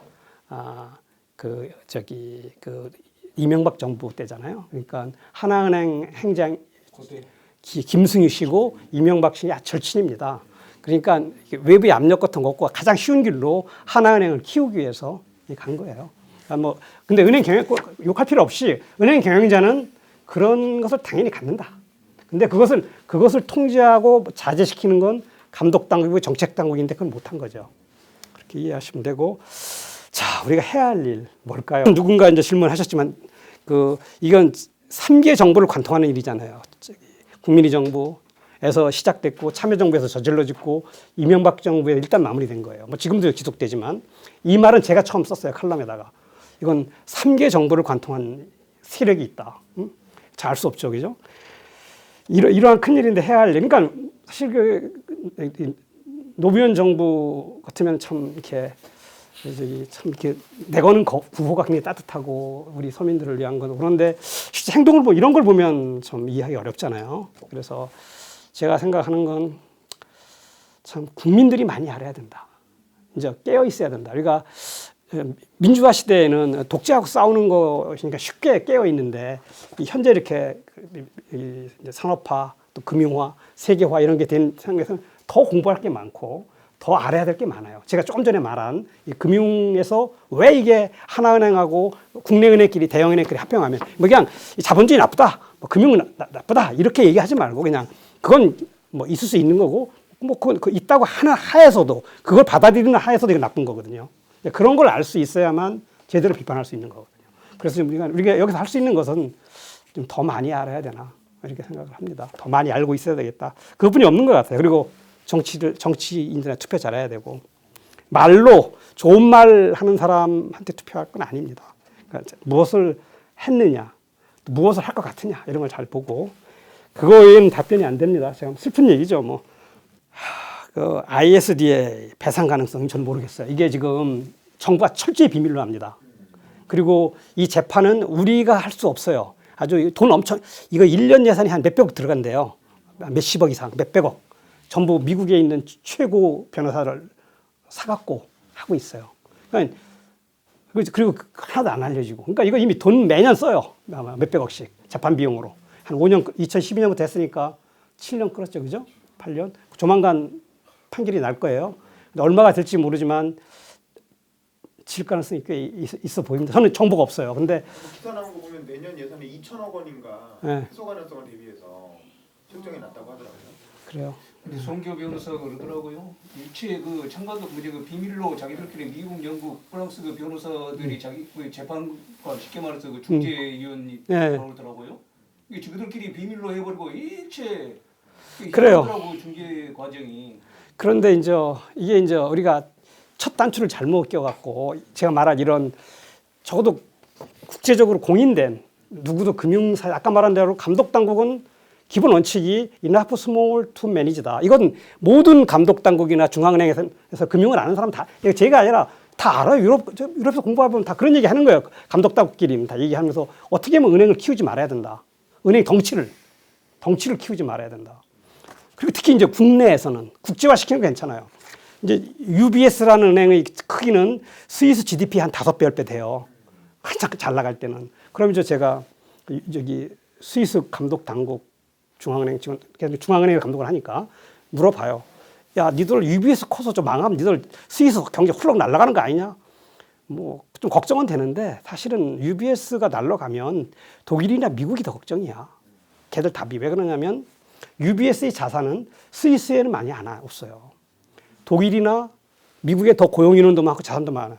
그리고 UBS 독일이 망하면 뭐 독일 정부가 책임지는 거고 독일 거지. 우리는 다 이렇게 파이어월을 만들어 갖고 끊으면 되는 거야. 그러니까 이게 국제화를 통해서 규모가 커지면 좀 복잡하긴 하지만 그쪽의 문제거든요. 스위스의 문제가 아니고. 우리나라 은행들은 규모가 큰데 국제화가 거의 안 돼 있어요. 재산이 95%가 다 국내에 있기 때문에. 이것도 또 이제 복잡한 문제인데 이렇기 때문에 이제 우리나라는 이 국내 대형은행끼리 합병은 막을 수 있는 논거가 많아요. 이건 론스타였기 때문에 막는 게 아니고 하나은행 못 사게 하는 게 아니고 그게 아니다. 우리는 국내 은행 산업을 건전하게 금융 시스템을 건강하게 키우기 위해서는 우리가 은행 산업 이렇게 끌고 가겠다는 원칙을 감독 당국이나 어디서 발표를 하는 거예요. 그리고 거기에 맞춰서 안 맞기 때문에 합병 이거는 못 해주겠다. 이라면 재판 걸면 이겨요 우리가. 근데 지금은 근거도 없이 막 이상하게 뭐 불법이니 뭐 이런 그냥 떠도는 거 갖고서 이렇게 자꾸만 막으니까 어려운 것 같다. 그래서 ISDS는 이기기 쉬워 보이지 않는다. 근데 사실 자세한 정보는 없습니다. 카드 비밀로 해서 그런 것 같고요. 3대 정부 말씀하셨죠, 그죠? 그건 저는 우리나라의 어떤 그 거대한 그 엘리트 그룹, 경제 엘리트 그룹, 기업, 아까 관료 뭐 등등 뭐 이렇게 법률 이런 사람들이 여기에 같이 몰려 있는 것 같아요. 누군가 이걸 기획을 해서. 그리고 이 사람들이 결국은 다 여기 인사도 관여를 해요.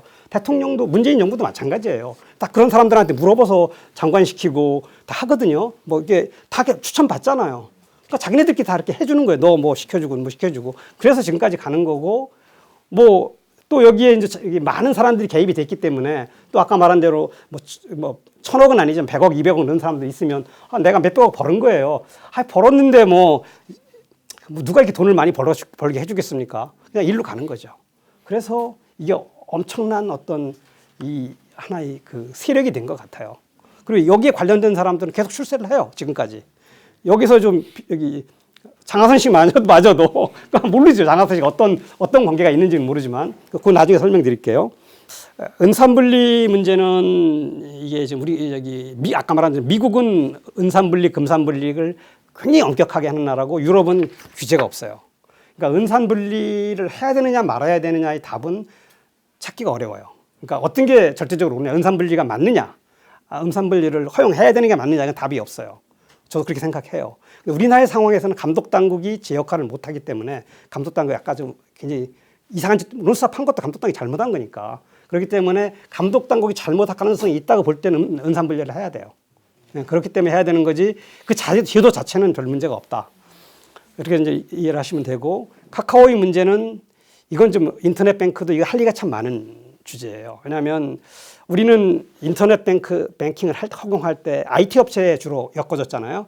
뭐 카카오니, KT니 이런 거. 근데 인터넷 뱅킹은 1980년대 미국에서 자생적으로 나온 거예요. 근데 미국에서 나오면서 거기도 당연히 이제 이렇게 IT 업체 쪽에서 하고 많이 했는데 실제 미국 역사가 깊으니까 오랜 시간 하고 나서 어느 쪽에서 커온 인터넷 은행들이 성공했느냐를 보면 그 비은행을 갖고 있는 데서 비은행이란 뭐 증권이나 보험이나 카드나 뭐 이렇게 이런 데서 은행업이 필요하잖아요. 왜냐하면 자금 결제를 원활히 하거나 또는 자기 이런 걸 하기 위해서. 근데 은행을 새로 만들려면 제대로 점포를 갖춘 은행을 만들려면 돈과 인력이 많이 들어가니까 안 하고 인터넷 뱅크 조그맣게 만들어서 그 자기네 그 비은행 업무를 도와주는 인터넷 뱅크로 한 경우가 더 성공을 했더라. 즉 은행들은 사실 IT 기술을 사오면 돼요. 사오면 되는 거지 IT 업체가 해야 더 뭐 소위 말하는 핀테크가 빨리 혁신되는 건 아닌 것 같고 잘 그런 것 같다. 그래서 뭐 은산분리, 금산분리는 그렇게 중요한 주제는 아니에요. 아닌데 또 꼭 그걸 IT 업체가 두쪽을 하는 건 꼭 의미는 없는 것 같고, 그리고 또 하나는 이 지금 인터넷 뱅크가 우리나라 금융에 마이너스예요. 전체적으로 보면. 그 이유가 뭐냐면 다른 건 아니에요. 이 고용 효과 때문에. 인터넷 은행 하나가 생기면 하나가 은행 한 500명 고용해. 500명도 채 안 돼요. 뭐 카카오뱅크 이런 게. 근데 이제 인터넷 은행이 하나 딱 생기잖아요. 그러면 은행들이 신한은행, 국민은행에서 한 1000명씩 잘라요. 여러분들 길에 나가 보시면은 점포 계속 없어지잖아요. 경쟁하기 위해서. 계속 은행들은 사람 수 줄여서 외형을 줄이지 않으면 돈이 남는 거거든요. 어떻게든지 사람 수를 줄이려고 하는데. 그건 은행의 입장이에요. 그러니까 그것을 오히려 울고 싶은데 뺨 때려준 거죠. 인터넷 은행은. 저는 인터넷 은행은 뭐 그냥 정부가 나서서 이렇게 할 필요는 없다.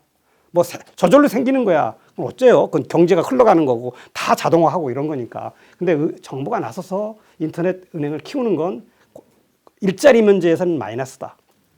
이렇게 생각을 합니다. 그래서 아닌 것 같고. 문제인데 이 론스타가 먼저 했는지 이건 어려운 게 론스타가 그 정도까지 외환은행을 잘 분석하지는 못했을 것 같아요. 이걸 외환은행을 자세히 들여다본 사람이 한 거거든요. 그러면 이건 한국 사람들이고 한국의 감독당국 사람들이 개입돼 있어요. 그리고 제가 쭉 설명드렸잖아요. 은행장 바꾼 것부터 시작이 된 거예요. 그리고 이정재 씨가 대단히 뛰어난 사람인데 대단히 뛰어난 사람이고 참 훌륭하신 분이거든요. 여러모로 깨끗하시고 그리고 아는 것도 많고. 그런데 이분이 도망가잖아요. 그러니까 이분도 사실은 더 멋있었으면 이분이 확 불어버려야 되는데 불지는 않고 이분은 아마 개입 안 했을 거예요. 여기에. 그리고 자기가 개입했으면 제가 딱딱 치면 돼요. 일상적으로 하던 일인데 매번 가서 그냥 한 달에 몇 번씩 하던 일인데 안 하고 그냥 그날 도망가 버리거든요. 그러니까 이분은 선비니까 아마 그쪽 경북 지방, 안동 그쪽 지방의 마지막 선비 집안이 하나라고 생각. 이런 가문 모양이네. 모르겠어요. 그럴 수도 있죠. 그렇기 때문에 이분은 개입을 안 했을 것 같아요. 그리고 바로 잘려요. 잘리고 그런 것 같고. 이건 뭐 답이 없습니다. 저도 모르는데 제 논리로 볼 때는 뭐 론스타가 한 게 아니고 한국 쪽에서 한 것 같다. 정치자금하고 개입된 것 같지는 않아요. 정치자금보다는 더 자기 이익. 왜냐하면 정치자금 개입됐으면 3개 정권을 이어가기가 어렵거든요. 그러니까 정치하고는 약간 거리를 두면서 엘리트 그룹이 자기네 어떤 서클을 만들어서 한 것 같다. 이 장하성 씨가 왜 그런 얘기를 했을까? 그거 참 알 수 없는데 이분도 그냥 그 엘리트 그룹이 아닐까 이렇게 생각을 해봅니다. 그리고 시민단체에서 뭐 시민단체에 있었어. 유자본주의 얘기 예, 하다. 근데 이제 이 사람 논리가 뭐냐면 논리를 깨는 게 좀 많은데 사실은 외환은행이 그 이 돈이 안 들었으면 망했을까? 이게 망했다는 거 아닙니까? 그리고 그게 절실히 필요했나? 외자 유치가 그게 부실했나? 그게 아니거든요. 근데 그게 이제 아까 말한 내가 자신 없는 게 100%를 하기로 없을 게 이미 돈이 들어와 버렸으니까. 근데 제가 볼 때 제가 아는 모든 지식, 제 주변에 외환은행을 좀 알았다는 사람들이 금감원도 그렇고 금감원 실무자들도 그렇게 반대한 거거든요. 이거 필요 없다는 거고 외환은행 사람도 그렇고 한국은행 실무자도 그렇고 돈 없어도 그러니까 이 장하성 금융 하나도 모르는 사람입니다. 금융 모르고 뭐 대부분 다 금융 아까 말한데 우리나라에서 금융 아는 금융 관료가 별로 없어요. 제가 저랑 금융에 대해서 1시간만 얘기해도 다 이길 수 있습니다. 거짓말 안 하고. 그런데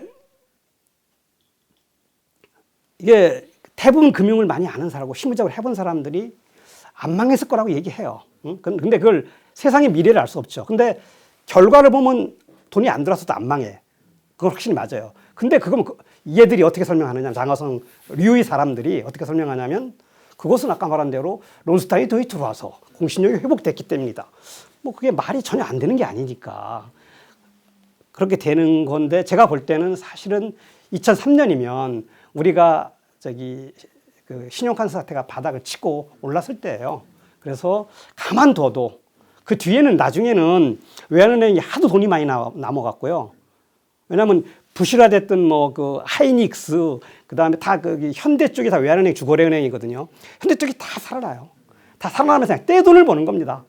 그러니까 그거 갖고서 그냥 론스타가 배당금을 다 들어가요. 그건 만약에 그것까지 감안한다면 그냥 3년 가만두면 그냥 여기 코메르츠나 그냥 돈 엄청 버는 거였어요. 근데 그게 이제 그걸 갖다 억지로 아전인수하는 거죠. 그거 뭐 론스타가 들어와서 외환은행 공신력이 높아졌다. 제가 볼 때 그 확률은 10%도 안 돼요. 그냥 90% 이상은. 근데 그건 100% 팩트로 얘기를 못 드리는 거지. 90% 이상은 장하성의 논리. 그때 뭐 론스타의 자금이 없었다면 외환은행이 망했고 사실은 론스타를 팔 필요가 없는 거예요. 그러니까 외환은행을 팔 필요가 없는 거예요. 그때는 사실은 가장 중요한 건 한국은행이나 금융감독당국이나 재경부 총이 모여서 외환은행이 조금 부실해질 수도 있지만 문제가 생길 때는 정책당국이 적극적으로 지원해서 은행을 망하지 않도록 하겠다. 이런 걸 그냥 한마디만 해주면 끝나요. 그게 이제 뭐 그런 걸 이 정책당국의 어떤 그 뭐라고 할까, 이 구호 효과. 그러니까 그게 가장 잘했던 게 그 미국에서 그린스펀이에요. 그린스펀 돈을 하나도 안 쓰고도 말로 많이 때워요. 이게 그냥 이렇게 지금 주식시장이 나쁘면 이건 뭐 우리는 언제든지 그 돈이 충분히 있고 개입할 준비가 돼 있다. 그러니까 나쁘면 들어가겠다는 거거든요. 그러면 더 이상 다시 올라가고 그런 경우가 지금 이 시장에서 엄청나게 나요. 저기 1994년가 유럽 통화위기가 있었어요. 막 투기꾼들 조지 소로스가 막 공격에 돈 막 벌 때 그런 데가 있었습니다. 그때 프랑스가 막 공격을 받고 있어요. 근데 그러니까 프랑스가 공격을 받는데 프랑스 외환이 별로 없어요. 그 당시 프랑스의 외환은 뭐냐면 마르크화. 그때는 유로화가 없을 때예요. 그러니까 유럽 단일 통화 안 나올 때가 마르크거든요. 그러니까 마르크가 별로 없는 거야. 그러니까 프랑은 프랑스 은행이니까 얼마든지 있지. 프랑은 자기 밟고 찍어내면 되니까. 근데 이제 외환은 마르크인데 마르크가 없어요. 그러니까 계속 공격을 받으니까 독일 중앙은행이 중앙은행 총재가 뭐라고 했는지 시장에 대고 독일 중앙은행은 윤전기는 아주 기능이 좋다. 우리는 얼마든지 찍어갖고 프랑스 은행이 원하는 건 얼마든지 줄 수 있는 준비가 되어 있다. 딱 그 한마디 딱 그냥 주지도 않고 인터뷰 딱 하고 나니까 투기꾼들 어떻게 해? 그냥 막 찍어서 막 주겠다는데 독일의 돈을 그냥 도망가는 거야. 사실은 경제라는 건 특히 금융은 이게 심리 싸움이거든요. 그러니까 이게 외환은행이 사실 그렇게 나쁘지 않았어요. 나쁠 수도 있고 왜냐하면 카드 사태가 어떻게 가느냐, 그 다음에 부실 기업들이 몇 개 있는데 이것들이 어떻게 전개되느냐. 나중에 보니까 뭐 현대 거 다 살아났는데 뭐 하이닉스부터 시작해서 그러니까 떼돈 벌었는데 현대건설도 잘 팔리고. 그러면은 이게 좀 약간 좀 기업 구조조정 과정 이런 게 어렵지만 더 어려움이 될 때는 그냥 정책당국이 적극적 지원하겠다. 여러 가지 방안을 찾아보겠다. 이렇게 좀 모여서 한마디 했으면 끝났을 거예요. 그것마저 안 해도 제가 볼 때는 망할 때까지는 가지는 않았을 것 같다. 그러니까 그걸 이제 전제가 틀린 거죠. 이거 곧 망할 거다 이게 아니거든요. 그거 갖고 이제 아주 굉장히 길어지니까 제가 얘기해 이제 그건 100% 확정을 못하는 게 이제 큰 문제지 그렇진 않을 것 같다 이렇게 생각을 합니다. 알겠습니다. 예. 네, 오늘 중요한 예. 그 발언을 기록으로 남겨주셔서 예. 감사드립니다. 예, 저도 오늘 중요한 이 룰타건에 대해서 이렇게 기록으로 남길 수 있고 영상으로 남길 수 있어서 아주 그 심평 변호사 좋습니다.